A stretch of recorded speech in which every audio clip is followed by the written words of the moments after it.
അപ്പോൾ നമ്മുടെ വീട്ടിലെ ഫംഗ്ഷൻ്റെ ഫൈനൽ പാർട്ടാണ് കേട്ടോ ഇത്. ഇതിൻ്റെ ഒരു ലോങ് വീഡിയോ ഇട്ടിട്ടുണ്ട്, താല്പര്യമുള്ളവർക്ക് കാണാവുന്നതാണ്. അപ്പോൾ ഇന്നത്തെ ഈ ഒരു ഷോർട്സിൽ റിയയുടെ യാത്രയപ്പാണ് കേട്ടോ കാണിക്കുന്നത്. അപ്പോൾ അനുമോദന ചടങ്ങൊക്കെ കഴിഞ്ഞതിന് ശേഷം വീട്ടിൽ വന്ന് എല്ലാവരോടും സംസാരിച്ച് കുറച്ച് നേരം ടൈമൊക്കെ സ്പെൻഡ് ചെയ്തതിന് ശേഷം അവർക്കൊരു ടൈം പറഞ്ഞിട്ടുണ്ടായിരുന്നു. ആ ടൈമിന് അവിടെ തിരിച്ച് കോൺവെൻറ്റിൽ എത്തണം. അതേപോലെ കഴിഞ്ഞ ഷോർട്സ് ഇട്ട് കഴിഞ്ഞപ്പോൾ കുറേ പേര് അറിയാത്തവർ ചോദിക്കുന്നുണ്ടായിരുന്നു, ഇനി റിയയ്ക്ക് സ്വന്തം വീട്ടിലേക്ക് വരാൻ പറ്റില്ലേ എന്നുള്ളത്. അവൾക്ക് സ്വന്തം വീട്ടിലേക്ക് വരാൻ പറ്റൂ കേട്ടോ, അങ്ങനെ വരാൻ പാടില്ല എന്നുള്ള യാതൊരു വിധത്തിലുള്ള ചിട്ടയും ഇതിലില്ല.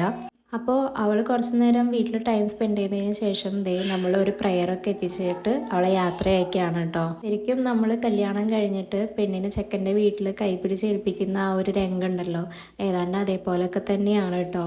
അങ്ങനെ പ്രാർത്ഥനയും കഴിഞ്ഞ് റിയ പാരൻസിനും അതേപോലെ റിലേറ്റീവ്സിനും അവിടെ എല്ലാവർക്കും സ്തുതിയൊക്കെ കൊടുത്ത് യാത്രയൊക്കെ ചോദിച്ചിട്ട് ഇറങ്ങാൻ നിൽക്കുകയാണ് കേട്ടോ.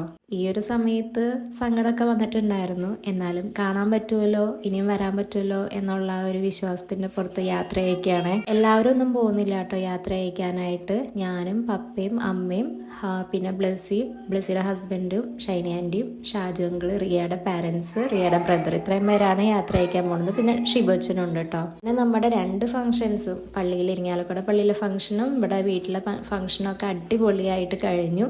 ഇതോടുകൂടി ഫംഗ്ഷൻ്റെ വീഡിയോസും കഴിഞ്ഞിരിക്കുകയാണ്.